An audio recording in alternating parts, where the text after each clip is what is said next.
नमस्कार, आप देख रहे हैं टीवी 100 और मैं हूं आपके साथ पवन पांडे। स्वागत है आपका हमारे इस खास कार्यक्रम में। जी हां, उत्तराखंड के लोगों ने अब एक बार फिर से भू कानून के लिए मशाल हाथ में ली है। आखिर क्या है भू कानून का मुद्दा, जिसकी चिंगारी अब आग बनकर पूरे उत्तराखंड में फैल रही है। उत्तराखंड में कई ऐसे मुद्दे हैं जिसे विपक्षी राजनीतिक दल सत्ता पक्ष को घेरने के लिए उठाते हैं। पहाड़ के कई ऐसे मुद्दे हैं जो कभी ठीक से सामने नहीं आ पाते हैं, जिनमें पलायन, स्वास्थ्य व्यवस्थाएं और बदहाल शिक्षा व्यवस्था जैसे गंभीर मुद्दे शामिल हैं। लेकिन इस बार चुनाव से ठीक पहले एक और मुद्दे ने जोर पकड़ लिया है और इसे उठाने वाले नेता नहीं बल्कि उत्तराखंड के हजारों लाखों युवा हैं, जिनकी मांग है कि हिमाचल की तर्ज पर उत्तराखंड में भी सख्त भू कानून को लागू करना चाहिए। यह मुद्दा उत्तराखंड में आने वाले चुनावों के दौरान सबसे बड़ा मुद्दा बनकर सामने आया है। सोशल मीडिया से उठे इस मांग को राज्य का हर युवा अपना समर्थन दे रहा है।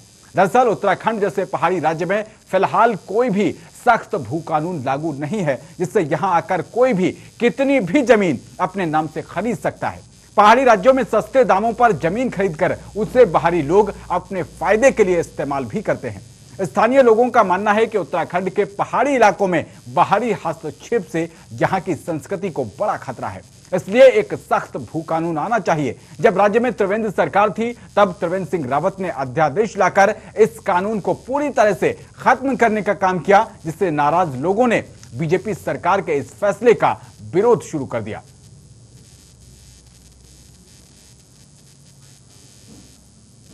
उत्तराखंड आंदोलन में यहाँ के जनता के इच्छा के अनुरूप किया था, तो हमारा यही था कि यहाँ का जल, जंगल और ज़मीन को बचाना है और यहाँ के जो बेरोजगार युवा हैं उनको रोजगार मिले, पर्वतीय क्षेत्रों को सुविधाओं का विस्तार हो। लेकिन जब यहाँ उत्तराखंड राज्य बना, उस समय तथाकथित कुछ लोगों ने अपने स्वार्थों की सिद्धि के लिए यहाँ जो उत्तर प्रदेश में जमींदारी विनाश अधिनियम लागू था, उसी को एज इट इज यहाँ लागू कर दिया। भूमि की खरीद फरोख्त पर कोई पाबंदी नहीं लगाई। बाद में उसको 500 वर्ग मीटर का एक जो है विशेष श्रेणी में भूमि मकान बनाने के लिए लोगों को खड़े करने की अनुमति दी। उत्तराखंड राज्य का जो आंदोलन था, वो आंदोलन इसलिए था कि यहाँ के संसाधनों पर यहाँ के लोगों का अधिकार हो, यहाँ की जो ज़मीन है उस ज़मीन का सही तरीके से हम उपयोग कर सकें, यहाँ की ज़मीन हमारे रोजगार का साधन बने। और भूमि कानून जिसकी बड़ी चर्चा आज के दिन में हो रही, मैं ये कहना चाहता हूँ कि 2018 में जो भूमि कानून बना, वो बजाय इस राज्य में भूमि को संरक्षण करने के, कृषि और बागवानी का विकास करने के लिए, वो कुल मिलाकर के जमीन को बड़े भूमाफिया, बड़े बिल्डर, औद्योगिक घरानों के हवाले करने वाला कानून है। तो ऐसा है कि उत्तराखंड राज्य बनते वक्त ही जो है लागू हो जाना चाहिए था। जब उत्तर प्रदेश से उत्तराखंड अलग हुआ है, तो जो उत्तराखंड यूपी के जो लॉ थे, वो सारे लॉ यहाँ पर छोड़ दिए। तो वही लॉ अभी तक चल रहे हैं, जिससे कि प्लेन से आदमी आके पहाड़ का दोहन कर रहा है, यहाँ इंडस्ट्री लगा रहा है, यहाँ कंक्रीट के जंगल बना रहा है। और पर्वतीय लोग जो है, गरीब लोग हैं, यहाँ रोजगार का कोई साधन है नहीं, तो वो छोटे मोटे पैसों में जो है अपनी ज़मीन को बेच दे रहे हैं। तो इसमें सरकार को सख्त कदम उठाना चाहिए कि वो भू कानून जल्दी से जल्दी लाए। देखिए, मैं भू कानून से जो पहाड़ की अवैध बिक्री जो त्रिवेंद्र सिंह रावत जी ने सन 2018 में एक प्रस्ताव पास कराया था और उसमें औद्योगिक क्षेत्र के नाम पे कई जमीनें बिक गई हैं। 12 एकड़ वहां पे भूमि को खरीदने का प्रावधान रखा था। आज पहाड़ की अगर बात करेंगे तो तमाम हमारी जमीनें बिक चुकी हैं। अगर यही हाल रहा तो कल को आने वाले समय में हम कहां से पहाड़ी कहलाएंगे और हमारी आने वाली पीढ़ी कहां जाएंगे, तो चिंता का विषय है। इसी के साथ साथ हमने अपनी सभ्यता संस्कृति को बचाने के लिए और यहाँ के रोजगार के लिए आर्टिकल 371 की मांग की है। जितना आज पहाड़ों में क्राइम अगर बढ़ रहा है, तो उसके लिए हमने कहा है कि जो भी बाहरी व्यक्ति अगर उत्तराखंड में आता है तो उसके लिए इनर लाइन परमिट सिस्टम लागू करो। लगातार प्रदेश के अंदर इस विषय को रखा जा रहा है और माननीय मुख्यमंत्री जी ने भी इसका संज्ञान लिया है। आगामी कल होने वाली बैठक में, कैबिनेट की बैठक में इस विषय पे भी चर्चा होना संभव है और माननीय मुख्यमंत्री जी प्रदेश के हित में जो भी निर्णय लेने हैं उनको लेकर के त्वरित कार्रवाई के रुख में है। उत्तराखंड में भू कानून पहले से विद्यमान है। उस भू कानून के साथ त्रिवेंद्र सिंह रावत सरकार ने छेड़छाड़ करी और उसमें जो प्रावधान थे उनको डाइल्यूट किया। राज्य में पहले से जो भू कानून है उसमें सुधार हो जाए। जो लैंड माफिया हैं, जो ज़मीनों के धंधे करने वाले लोग हैं, उन लोगों पे प्रतिबंध लगाने के लिए तो एनडी तिवारी जी सरकार के ज़माने में भू कानून आ गया था। उसको थोड़ा सा पहले 250 मीटर से 500 मीटर किया भुवन चंद खडूरी जी ने, और त्रिवेंद्र रावत जी ने तो पूरे पर्वतीय जिलों में, जहाँ पहाड़ों में पहले से ही परमिशन लेनी पड़ती थी ज़मीन के लिए, उनको डाइल्यूट करके खुला बाजार कर दिया पूरे पहाड़ को। उसमें भाजपा को सुधार करना चाहिए। भाजपा की सरकार ने गड़बड़ करी, भाजपा की सरकार सुधार करे उसमें।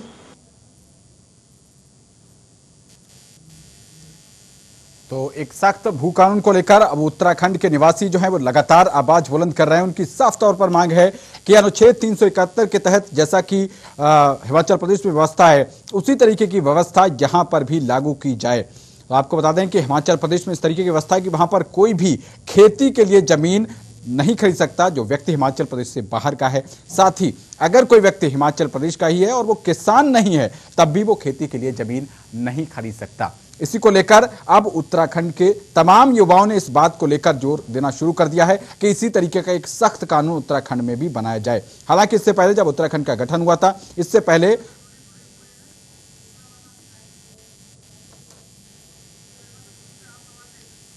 तो इसी विषय पर चर्चा करने के लिए हमारे साथ कांग्रेस प्रवक्ता गरिमा धसोनी लाइव जुड़ गई हैं।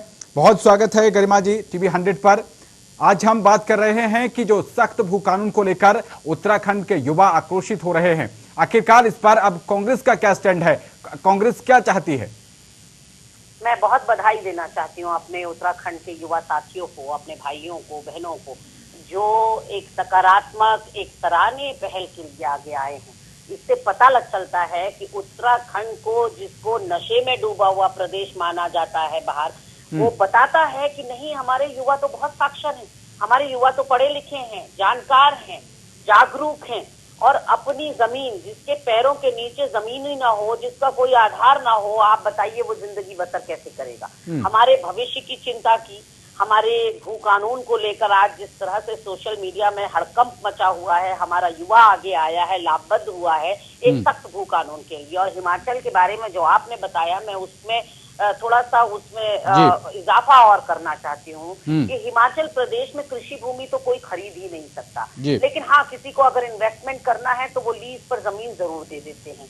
लेकिन अगर कोई बाहरी व्यक्ति वहां रहते रहते, उसे पहले ये कानून था कि रहते रहते 15 साल हो जाएं तब वो एक छोटा सा भूमि का टुकड़ा ले सकता था, लेकिन अब हिमाचल प्रदेश ने उसमें भी सख्ती करते हुए 30 वर्ष बना दिया है उस रूल को कि 30 इयर्स किसी को अगर हो जाएं रहते हुए हिमाचल में, और वो हिमाचल प्रदेश का मूल निवासी नहीं है, तब जाकर 30 साल की अथक तपस्या के बाद जाकर वो वहां के भूमि का मालिक हो सकता है। हमारे वहां 6 दिसंबर 2018 को एक काला अध्यादेश पारित किया गया विधानसभा में, और आप और दर्शक जानकर चौंक जाएंगे कि इतने महत्वपूर्ण अध्यादेश पर, इतने महत्वपूर्ण कानून पर आप जब फेरबदल करते हैं तो आप सदन में चर्चा तक कराना ठीक नहीं समझते, आप पक्ष और विपक्ष की राय जानना तक ठीक नहीं समझते।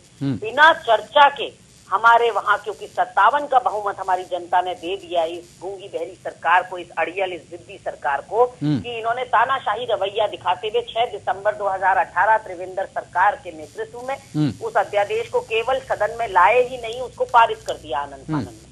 और वो अध्यादेश ये कहता है कि now Uttarakhand land is open for all, कोई आए कोई जाए, जिसकी मर्जी जितना मर्जी खरीदो। सारा कैप ही हटा दिया आपने, सारी सीमाएं समाप्त कर दिया आपने, यानी कि आपने उत्तराखंड के भू माफियाओं के आगे, जो हम बार बार, एक आपने देखा होगा, एक हम रटा रटाए डायलॉग बोलते हैं, वो रटा रटाए डायलॉग नहीं है, वो हम हर अपने बयान में बोलते हैं कि भू माफिया, शराब माफिया, खनन माफिया की शरण में जाने का काम इस सरकार ने किया। उसका कारण अब आपको पता चला होगा कि हम आखिर, अगर कांग्रेस के पदाधिकारी या विपक्ष हल्ला बोल करता है भाजपा के लिए, सत्तासीन दल के लिए, बार बार इस बात को बोलता है, तो उसका अर्थ क्या है? उसका अर्थ यही है कि भू माफियाओं की शरण में जाने का या उनको संरक्षण देने का आपने काम किया, हम क्यों ना कहें। आपने तो इतना बड़ा अध्यादेश लाकर बेड़ा गर्क कर दिया उत्तराखंड का। देवभूमि हमको कहा जाता है, हमने एक पृथक पहाड़ी राज्य मांगा था अपने लिए, हमारी जवानी उससे लाभान्वित हो सके। हमारे पास जल, जंगल और जमीन के अलावा और है क्या? हमारे वहां तो बहुत बड़ी बड़ी कोई माइंस है नहीं दूसरे प्रदेशों की तरह। हमारे पास रेवेन्यू जनरेशन का और तो कोई तरीका है ही नहीं। हमारे लोगों के पास उनकी जो भूमि का टुकड़ा है वही आपने गिरवी रखने का काम कर दिया। गैरसैंण जो हमारी प्रस्तावित राजधानी है, आज से नहीं, सन 2000 से उस गैरसैंण के चारों तरफ हमारे राज्य के गठन का बाना बुना गया था। शहीदों ने सपना देखा था कि गैरसैंण में राजधानी बनेगी।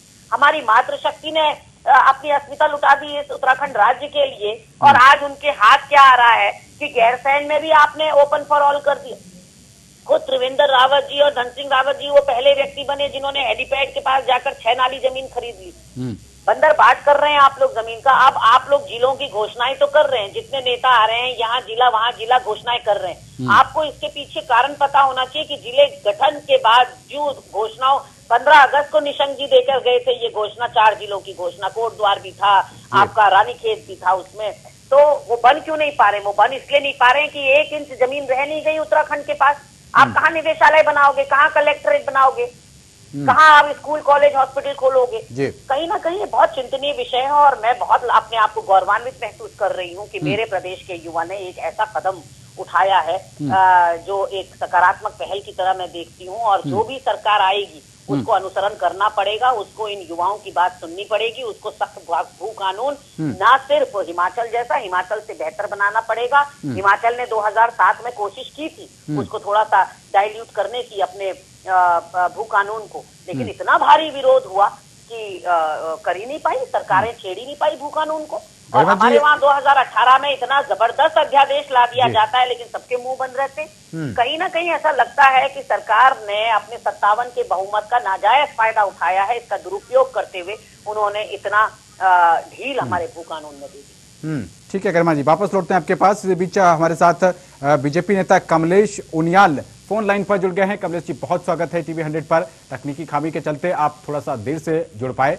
हम लगातार बात कर रहे हैं कि जो एक सख्त भू कानून था जिसको आपकी त्रिवेंद्र सरकार ने अध्यादेश के जरिए पलट दिया, अब एक बार फिर से उत्तराखंड का युवा जो है वो चाहता है कि उसकी जो संस्कृति है उसका संरक्षण हो सके, बाहरी लोग वहां पर पहुंचकर औने पौने दामों पर जमीन खरीदकर वहां की भौगोलिक स्थिति को ना बिगाड़े, वहां की सांस्कृतिक स्थिति को ना बिगाड़े।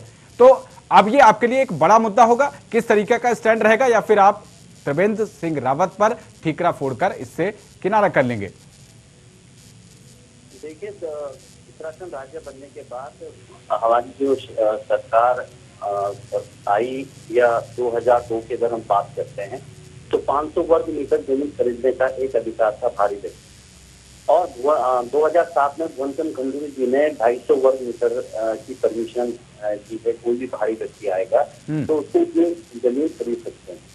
अब जहां तक वो अध्यादेश या आज की जो मांग है उत्तराखंड के वासियों की या आम जनमानस की भावना है कि हमारे प्रदेश में भी हिमाचल प्रदेश जैसा एक सशक्त भू कानून धारा 178 के तहत, जिसके अंतर्गत आप देखोगे कोई भी भारी व्यक्ति कृषि की जमीन या निजी उपयोग के लिए नहीं खरीद सकता है, या किसी व्यक्ति के पास 150 बीघा से ज्यादा जमीन नहीं हो सकती है। तो इस तरह का कोई अच्छा कानून, चाहे वो हिमालय की तर्ज पे, हिमाचल प्रदेश की तर्ज में हो, चाहे वो आम जन भावनाओं को या हमारे जो जितने भी प्राकृतिक सौंदर्य हैं या जितने भी हमारे पर्वतीय पर्यटन स्थल हैं उनके पास हमारे स्थानीय युवाओं को जिनकी खुद की जमीन है उनको उसमें व्यापार करने का अवसर मिला जाए। तो इसके लिए हमारी सरकार संवेदनशील है और हमारे जो युवा कर्मठ मुख्यमंत्री हैं। कमलेश जी, कैसे संवेदनशीलता है ये? आपके ही त्रिवेंद्र सिंह रावत, अभी गरिमा जी साफ तौर पर ये कह रही थी कि कैबिनेट की चर्चा तक नहीं की गई, उसमें विपक्ष को चर्चा में भाग तक नहीं लेने दिया गया और आनंद फानंद में अध्यादेश लाकर इस नियम को ही खत्म कर दिया गया। कैसे संवेदनशीलता है ये?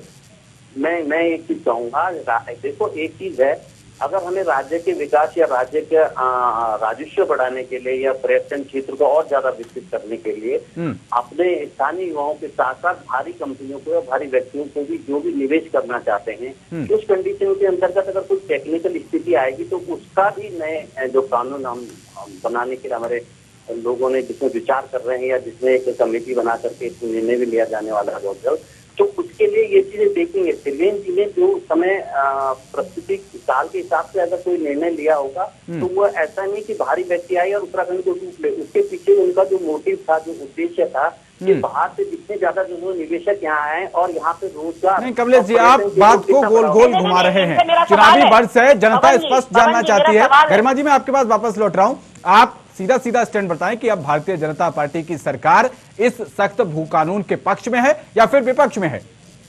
नहीं, हम तो पक्षधर हैं। हम जो जनहित का कार्य होता है या जो उत्तराखंड की भलाई के लिए जो भी कार्य है, हमारी भारतीय जनता पार्टी सरकार, भारतीय जनता पार्टी के मंत्री विधायक या उसके कार्यकर्ता में सबके डर रहते हैं। हम हमारा भाव हमेशा जनता की सेवा करना। हम राजनीतिक अवसर का लाभ अन्य दलों की तरह कि राजनीति रोटियां सेकने के लिए या आकर के विरोध करना और नई नई पुरानी बातें उठाना, एक नकारात्मक सोच के हिसाब से कार्य करना, ये हमारी विचारधारा मानसिकता। हम तो सकारात्मक सोच के हिसाब से पॉजिटिवली हम लोगों को उत्तराखंड के उत्थान के लिए हमारी सरकार, हमारे मंत्री, हमारे मुख्यमंत्री कार्यशील है, वचनबद्ध है। ठीक है कमलेश जी, लगातार आपने एक युवा सीएम दिया है उत्तराखंड को और वो लगातार युवाओं के लिए ही काम कर रहे हैं। रोजगार को लेकर तमाम फैसले जो है वो युवाओं से जुड़े हुए ले रहे हैं और युवा ही इस बात की मांग उठा रहे हैं। तो फिर आप बता दीजिए कौन सी कैबिनेट, कब कैबिनेट की बैठक बुला रहे हैं और कब सदन में इस नए कानून को ला रहे हैं, ये भी बता दीजिए।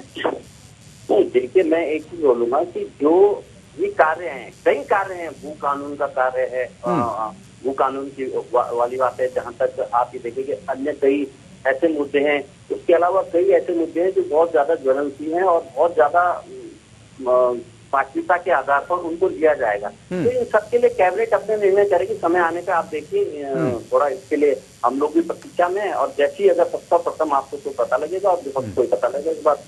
चलिए ठीक है, गरिमा जी वो तो बता रहे हैं कि आश्वस्त कर रहे हैं कि हाँ वो उनकी प्रायोरिटी लिस्ट में है ये मुद्दा। अब कांग्रेस कैसे, कांग्रेस के हाथ से तो मुद्दा निकल गया। सवाल है पवन जी मेरे दो सवाल हैं कमलेश जी से। पहला सवाल कि आपने उत्तराखंड की भू कानून में शिथिलता क्यों बरती?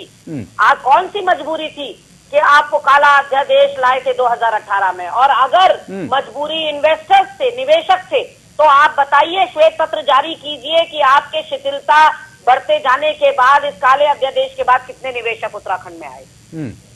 ठीक है, जवाब दीजिए। आपने स्वयं, मेरा आरोप है आपकी पार्टी के ऊपर कि आपने स्वयं जमीनों की खुर्द-बुर्द करने के लिए, अपने नेताओं की जेब भरने के लिए और भू माफियाओं को यहाँ पर संरक्षण देने के लिए, उनको यहाँ पर पल्लवित पोषित करने के लिए आपने इस भू कानून में शिथिलता बरती है। कोई निवेशक न आया, न किसी ने देखा। निवेशक कोई सुई नहीं होता कि उसको ढूंढना पड़े। निवेशक दिख जाता है कि उत्तराखंड में 1,40,000 करोड़ के एमओयू साइन हुए। आपका हर प्रवक्ता चैनलों में आकर चिल्लाकर कहता था 10,000 के भी एमओयू साइन हुए होते तो आज निवेशक हमारा दिखता, हमारे युवा को रोजगार मिल रहा होता। बिल्कुल, आपको ही जवाब देना है कमलेश जी, और आपको बस ये भी बताना है कि आप 2007 में जो आपके भुवन चंद खंडूरी थे, आप उनके फैसले पर पीठ थपथपाएंगे या जो उसको उन्होंने नल एंड वॉइड कर दिया त्रिवेंद्र सिंह रावत, आप उनका बचाव करेंगे? क्योंकि आपके ही लोगों ने दो अलग अलग काम कर दिए। एक व्यक्ति ने, आपके एक मुख्यमंत्री ने इस बात को पर जोर दिया और दूसरे इसको नल एंड वॉइड कर दिया।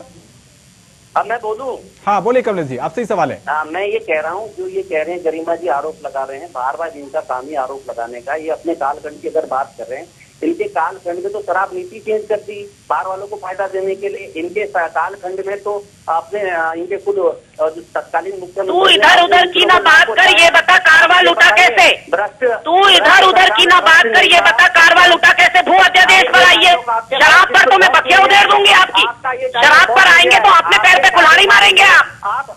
शराब की बात मत करिए जनाब, शराब की बात अभी नहीं हो रही है यहाँ डिबेट में। और मैं शराब पर आपके इतने सुनिए, मुझे सुनिए, आपने यहाँ 4 जिलों में नकली शराब से लोगों को काल का ग्रास बनने दिया। यहाँ सैकड़ों लोग आपकी नकली शराब के चलते काल का ग्रास बन गए। एक भी व्यक्ति जेल के अंदर नहीं है, क्योंकि वो सारे शराब माफिया आपके दल के हैं। भू कानून बने, आपके कान पे घोटाले हुए, इसके अलावा क्या भू कानून बनाया आपने? आप बताइए ना। भुवनचंद खंडूरी ने 2007 में भू कानून की मजबूरी बताइए, आपने शिथिलता क्यों बरती भू कानून में? ठीक है गरिमा जी, अब जवाब ले लेते हैं। ठीक है गरिमा जी, अब मैं आपके पास आता हूँ। अब कमलेश जी, आप जरा जवाब दे दीजिए, ये बता दीजिए कि आखिर कौन सी मजबूरी के तहत आपको ये शिथिलता देनी पड़ी और उन नियमों को शिथिल करने के बाद, उनमें ढील देने के बाद कितना इन्वेस्टमेंट लेके आया? कितने निवेशक आए? आपके नेताओं ने जमीन खरीदी है, यहाँ मैं गिना सकती हूँ सिलसिलेवार, पूरा देहरादून के चारों तरफ जमीन खरीदी है आपके नेताओं ने। गरिमा जी, मैं आपके पास आऊंगा। विभाग को लूटने की बात करी, विभागों से जितना कमाना है कमा लो। आपके हरीश रावत में क्या बात कर रहे हैं आप? मैं भू कानून की बात कर रही हूँ। अभी भू कानून का जवाब दीजिए, कितने निवेशक आए? सुनिए, आप सुनिए ना भू कानून की बात। 2007 में भू कानून के अंतर्गत भुवनचंद खंडूरी जी ने कैसे कार्य किया था। और त्रिवेंद्र जी ने जो कार्य किया था तत्काल परिस्थिति के हिसाब से किया है, क्योंकि हमें कहीं ना कहीं हमें अपना जो राजस्व बढ़ाने के लिए या अपने युवाओं को रोजगार देने के लिए उसमें भी आप सुनिए, हम तो सकारात्मक सोच के व्यक्ति हैं, अगर उसमें भी कुछ गलतियां हुई होंगी तो उसको भी हम आने वाले टाइम पे और बदोबस्त बनाएंगे। हमारी तो सोच हमेशा उत्तराखंड राज्य के निवासी गलती आपसे नहीं हुई, गलती उत्तराखंड की जनता से हो गई, जो आप लोगों को यहाँ सरकार देने का मौका दे दिया। 3 मुख्यमंत्री बदलते हैं, रोज वो कहते हैं सॉरी, अंग्रेज अच्छा शब्द छोड़ दे, सॉरी, सबसे बड़े सॉरी बोल दो और निकल लो। मंत्री थे उस समय। ठीक है गरिमा जी, आप बार बार इंटरप्ट कर रहे हैं। गरिमा जी, डिबेट की गरिमा भी बनाए रखिए, मैं आपके पास आऊंगा, अपनी बारी पर आप बोलेगा। अभी कमलेश जी से आपको तीखे सवालों का जवाब देना है। कमलेश जी, आप बार बार बात कर रहे हैं, दोनों विरोधाभासी बातें कर रहे हैं, आप दोनों विरोधाभासी बातें कर रहे हैं। आप एक तरफ तो भुवन चंद्र खंडूरी के फैसले का समर्थन कर रहे हैं, दूसरी तरफ उससे जल्ट उलट जो बिल्कुल जस्ट उल्टा है वो जो त्रिवेंद्र सिंह रावत ने कर दिया। आप दोनों को एक साथ कैसे बचाव कर सकते हैं? मैं ये कहना चाहूंगा, भुवन चंद्र खंडूरी जी ने 2007 में जो ठीक है, उन्होंने 250 वर्ग मीटर का कर दिया था, लेकिन उसके बाद आपके त्रिवेंद्र सिंह रावत ने ही 2018 में अध्यादेश लाकर उसको बिल्कुल ही नल एंड वॉइड कर दिया। अब आप कोई कितनी भी जमीन खरीदे, इसी को बात को लेकर तो प्रदर्शन हो रहा है और इसीलिए राज्य के युवा जो है वो लगातार आवाज बुलंद कर रहे हैं। युवाओं के लेकर आपके सीएम का जो है वो उसी को लेकर रोड मैप बना रहे हैं कि युवाओं को ज्यादा से ज्यादा आकर्षित कर सकें। तो आप फिर बता दीजिए कि कब कैबिनेट की बैठक बुला रहे हैं और कब सदन में इसको पेश कर रहे हैं। आप ही इंतजार कीजिए, बहुत जल्दी इसके ऊपर भी हमारी सरकार निर्णय लेने। जैसे हमारे प्रदेश के युवा मुख्यमंत्री हैं, उन्होंने कहा है कि उत्तराखंड के लिए, उत्तराखंड के युवाओं के लिए, उत्तराखंड के जंगल जमीन के लिए भी जो भी सख्त कानून बनाने पड़े भविष्य में, या जो भी जिससे भी हमारे राजस्व की ज्यादा प्राप्ति हो उसका भी ध्यान रखा जाएगा, भारी निवेशकों का भी ध्यान रखा जाएगा, उसके तहत कानून बनाया जाएगा। जैसे हिमाचल की तर्ज पे या आपके जितने भी राज्य हैं, जो पर्यटन स्थलों को किसी भी प्रकार का कोई भी मतलब भारी निवेश को देखते हुए स्थानीय युवाओं को प्राथमिकता के आधार पर उन कानूनों का निर्माण किया जाएगा। उसके लिए हमारी सरकार संवेदनशील है और इसके अलावा हम लोग। कमलेश जी, आप संवेदनशीलता की दुहाई देते रह जाएंगे। उधर पूर्व सीएम हरीश रावत लगातार ट्वीट कर रहे हैं और वो साफ कह रहे हैं कि वो इस सख्त भू कानून के पक्ष में खड़े हुए हैं। ऐसा ना हो कि जनता हरीश रावत के पाले में खड़ी हुई दिखाई दे और आपको जो प्रचंड बहुमत मिला, ठीक है, ये आपका एक तरफ हो जाए। इस बात की भी फिक्र करनी पड़ेगी आपको, चुनावी वर्ष चल रहा है। हरीश रावत फ्लॉप फिल्म है, वो 2012 में वो फ्लॉप फिल्म हो चुकी है, वो 2022 में नहीं चलने वाली है। आप देख लेना, ये कहने खाने नाने की बात करके ये सबसे पहले ये पूरे नौटंकीबाज हैं। इनके हरीश रावत खाने नाने पहाड़ की कोदे झंगोरे की बात करके इन्होंने अपने मित्र को आबकारी नीति का बेनिफिट दिया है। अपने कार्यकाल में भूमाफियों को पनपाया इन्होंने पूरा। चलिए ठीक है, जवाब लेते हैं। गरिमा जी, वो तो उल्टा आपके ऊपर ही आरोप लगा रहे हैं और वो तो एक बात और भी कह रहे हैं कि वो फ्लॉप फिल्म तक करार दे रहे हैं। मैं यही तो बता रही हूँ, फ्लॉप फिल्म इनके वहाँ होते हैं नेता जैसे। अरे एक बात सुनो, मैं एक चीज कह रहा हूँ गरिमा जी, आप हमेशा आरोप लगाते हैं। आप भी तो झांके अपने जादूगर, आपके कार्यकाल में सबसे ज्यादा भ्रष्टाचार हुआ। क्या बात कर रहे हैं आप? आके हरीश रावत की तो आजकल लाइव वीडियो चल रही है कि विभाग को जितना लूटना है लूट लीजिए। क्या बात कर रहे हैं आप गरिमा जी? तो उस वीडियो पर आपने कार्रवाई कर दी, जेल भेज दिया उनको। अगर ये लोग भ्रष्टाचार के में आकंठ डूबे हुए थे, कितने लोगों पर कार्रवाई कर दी? आपकी सरकार को पूर्ण बहुमत 57 जैसा प्रचंड बहुमत दिया उस जनता ने, तो आपने उन भ्रष्टाचारियों पर क्या कार्रवाई कर दी, ये भी बता दीजिए। हमारी सरकार ने पहली ऐसी सरकार है, त्रिवेंद्र रावत जी की सरकार, जीरो टॉलरेंस की सरकार, जिन्होंने IAS के खिलाफ भी कार्रवाई की। कई आपके कहने नहीं, आप जिन वीडियो की बात कर रहे थे, ठीक है, आप सिर्फ उससे चुनावी माइलेज ही लेंगे या जनता को भी कुछ सहूलियत देंगे? अगर आप बात कर रहे हैं भ्रष्टाचार की, तो जेल भेज दीजिए। युवा मुख्यमंत्री दिया है, हम युवाओं की भावना के साथ चलने। उत्तराखंड के लिए हम लोग सम्मान किया, उत्तराखंड के जितने भी हमारे शहीद हैं उनको उनकी भावनाओं की कदर करते हुए हम लोगों ने एक युवा मुख्यमंत्री दिया है। उत्तराखंड के उत्थान के लिए हमारे कार्यकर्ता, हमारे मंत्री, हमारे विधायक निरंतर कार्यशील हैं। उनकी सकारात्मक सोच है, इनकी थोड़ा नकारात्मक सोच नहीं है कि आए दिन कोई भी मामला हुआ कि साहब आज इसमें डिबेट, आज इसमें बोलना है, तो इनकी तो सोच ही नकारात्मक है। अरे ये खुद अपने आप को देखे ना। ठीक है, आप सकारात्मक सोचते हैं कमलेश जी, ठीक है, बताइए 2022 में कितनी सीटें? शराब mafia. Kamlesh ji, final comment दीजिए, 2022 के विधानसभा चुनाव में कितनी सीटें? हेलो, हाँ, आवाज मिल पा रही कमलेश जी आपको? हाँ आ रही है। 2022 के विधानसभा चुनाव में कितनी सीटें बीजेपी ला रही है? Final comment. 2000 हम लोग 60+ का हमारा लक्ष्य है और हम लोग निरंतर कार्य भी कर रहे हैं उसके लिए। ठीक है गरिमा जी, 60+ की बात कर रहे हैं, मतलब आप सोच सकते हैं। फाइनल कमेंट गरिमा जी आपका। उत्तराखंड को किसी बात से मतलब नहीं है। मेरे परिवार का